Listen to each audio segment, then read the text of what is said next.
Amen? Dili kita mo'y masunod sa itong kaugalingon. Dili kita mo'y masunod sa itong kaugalingon. Ang Diyos mo'y masunod sa itong kaugalingon. Bahala kung sa atong sitwasyon diya. Basta kay pag-abot sa Ginoo mga igsoon, dili lagi ta mo'y masunod.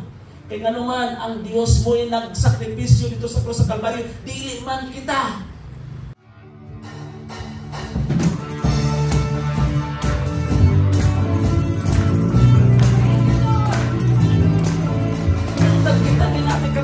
Balibad.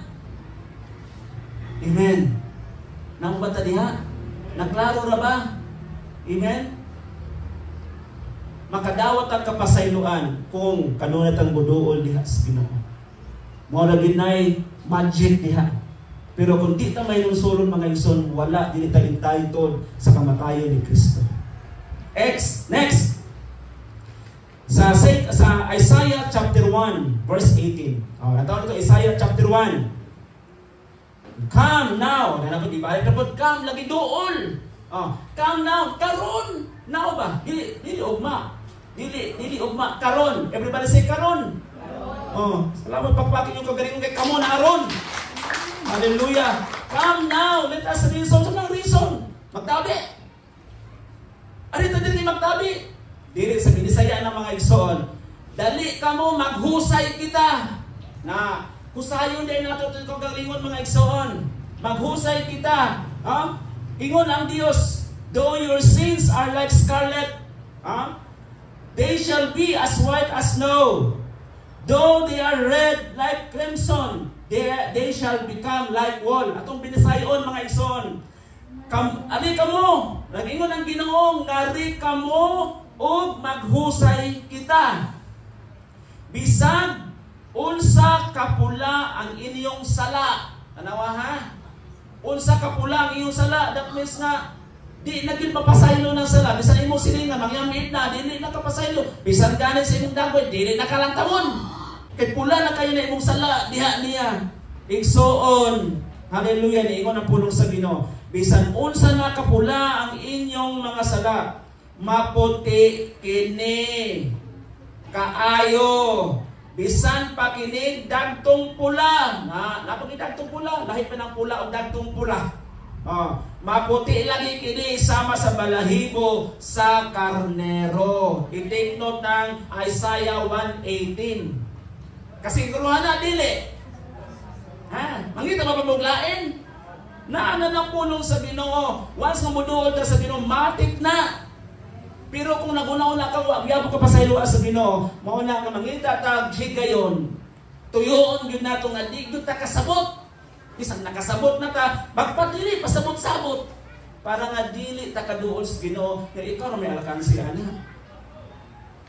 Alakansi kita nagtuor ta Ginoo nya wala ta mo obey sa mga kaubuton sa Ginoo. Dili ta entitled sa mga blessing. Dili ta entitled mga igsoon sa gibuhat ni Jesus Christ 2,000 years ago. Manang atong kinabuhi, si Jesus na makituntay the same yesterday, today, and forever. Kita, magpabilin tang ingon anita, raw dili ligon ang pagtuo. Igsoon, gidasig tas pulong sa Ginoo karon. Hallelujah. Last, para sa kasiguruan sa pagpasaylo, John chapter 6, 37 to 40. Kung sa gisulti, Juan kapitulo 6, 37 hangtod sa 40. All those the Father gives me, welcome to me. Sigin sa katong gihatag sa amahan nako, muari nako. Tanawa. And whoever comes to me, sigin sa katong muari nako, I will never drive away. Dili nako hinginlan. Muna'y pulong ni Jesus. Kay once ang amahan mo nagpadala sa iya dili siya makabalibad, dili niya isalikway. For I have come down from heaven. Ako gikan sa langit, not to do my will. Dili sa pagbuhat sa akong kaugalingon. Pagbuot. Not to do my will, but to do the will of Him who sent me. But pag tuman sa nagpadala diri nako. So sa tanan mga igsoon nga gibuhat ni Jesus Christ, it is not His own will. Then ingon siya diri, and this is the will of Him. Unsa may will kabubuton sa Amahan nga nagpadala kang Jesus Christ, I shall lose none of all those He has given me. Dili siya makahimo pag wagtang nila. Dili siya makahimo pag salikway nila. Kaya nga naman, gipadala sa Amahan. Amen. Pangutana, ikaw gipadala ba sa Amahan? Kung gipadala ka sa Amahan, you are accepted, not rejected by the Son. Amen. Pagpagan natin si Lord. Dili gid makahimo ang Ginoo sa pagsalikway nimo. Labi na kay kita pinadala sa Amahan. But raise them, take note, na yun, iyang panhawon mga igsoon hangtod sa katapusan adlaw.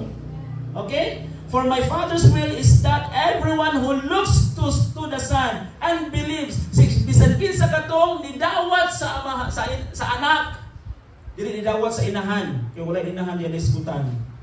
Kinsa tong nidawat sa anak mga igsoon, unya nito in Him adunay kinabuhing walay katapusan.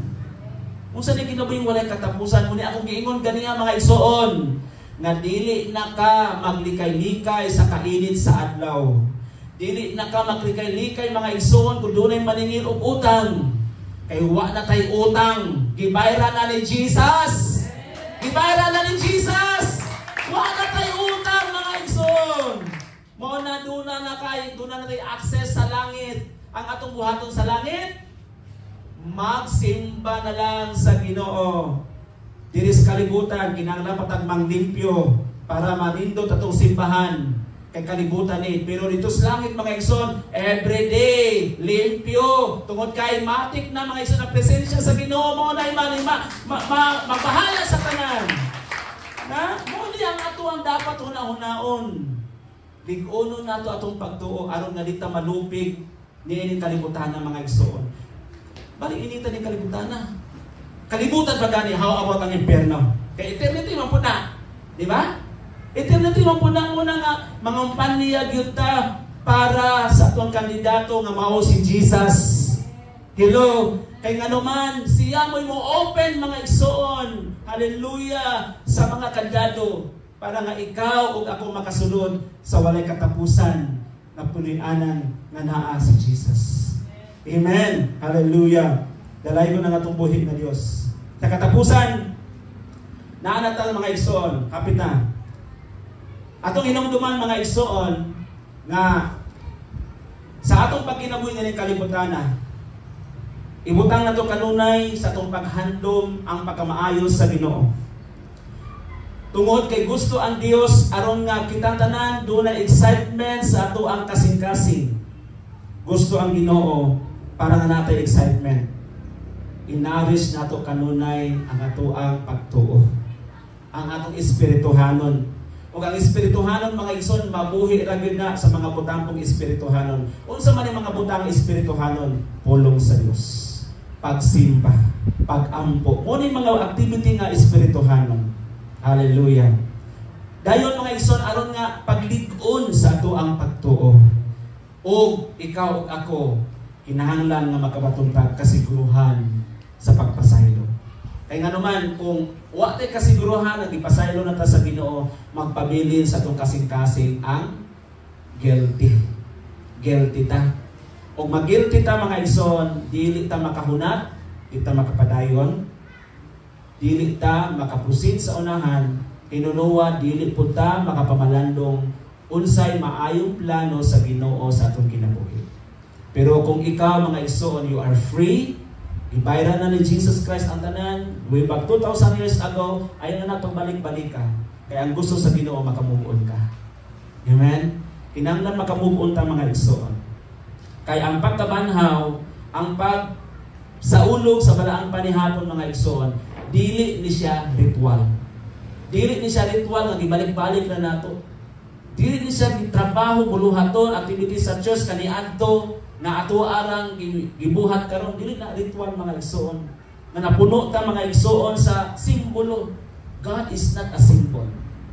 Right? I-practice rin nato because this is what the Lord stated to us before His crucifixion. Sa wala pa siya ilansang sa krus. Ipahinumduman kita, kabuhaton nato ni tungod kay dunay gahom sa pagsaulog sa balaang panihapon. Mao na ibutan nato suna-una mga igsoon. Tungod kay kini mao kini siya ang buhat nga nagkonektar sa imuhang espirituhanong pagkinabuhi. Gikan sa imong kaugatan, sa imong kaunuran, sa imong kabupugan, mao ni maglig-on unya paingon sa imong espirituhanon. Idugtong mga igsoon. That's why kita tanan konektado ta. Manang kung dunay usa nga dili mo paduol sa Ginoo mga igsoon, apektado ang lawas ni Jesus Christ. Munang matag usa-usa, whether makita man tamo or madili, kinahanglan na ata kanunay sa kinaiya. Kinaiyang masimbahon sa Ginoo. Kinaiyang matinun-anon sa Ginoo. Bisan unsay mudangat kanato, pasalamatan nato si Lord. Hallelujah sa itong magkinabuhi. Para sa atong future, no? Kaugmaon na to sa umaabot ka panahon. O kanina so di umaabot kaning eternal life with Christ, no? Eternal life with Christ. Kinita nang gibuhat nato pagpaugnat sa espirituhan kusog para nga anda ta ug dagana ta mga igsoon sa pagbalik sa atong manluluwas nga si Ginoong Hesus. Hallelujah. Mga igsoon, manindot ta. O atong pamalandungan mga igsoon, atong kumustahon ang atong espirituhanong pagkinabuhi. Kuman nato sayran, kuman nato mga igsoon na ilhan ang gahom sa pagsaulog sa balaang panihapon aron sa paglig-on sa atong espirituhanon nga pagkinabuhi, aron nga dili, aron healthy kita, pabilin diya sa espiritu, aron nga ang atong espiritu dunay kagana sa pagduol sa Dios. Karon mga igsoon, let us surrender ourselves before God. Atong duolon ang Dios mga igsoon tungod kay andam siya. Yon ang pulong sa Ginoo, si bisan kinsa nga moduol sa Dios, gihatag sa Amahan. Si Ginoong Hesus dili siya makahimo sa pagsalikway nimo nato. Maghimot ang mga pag-ampo bisan sa mubong panahon. Aron nga atong mabuhat mga igsoon bilang aplikasyon, bilang tugon sa gusto kay pabuhat sa Ginoo sa imong kinabuhi. Sa imong nahimutangan mga igsoon, pwede ka makaampo sa kusog, pwede ka makaampo sa hinay bisan sa mubong panahon. Ang gusto sa Dios, andam tagana siya kanunay manimati sa imong tingog dias mga pag-ampo. Come on, let us pray together in one voice. Dalaygon ka Ginoo sa walay katapusan. Imo ang dungog ug ang himaya, Ginoo. Ipasalamatan ka namo, Lord God, nga dunay gahom, Ginoong Dios, ang pagsaulog sa balaang panihapon. Lord, sa imong lawas, idalani mo diha, Ginoo, ang among mga sakit ug balatian. Pinaagi sa imong mga labod, kami nangaayo, Ginoong Dios, and that was your promise. And until today, until now, Ginoong Dios, wala ni na usab. Isampit ka namo, Lord, ining orasa, Ginoo, bilang pagpasalamat na ikaw ang Dios, dili mo sa likway, ni bisan kinsa nga modol diha kanimo.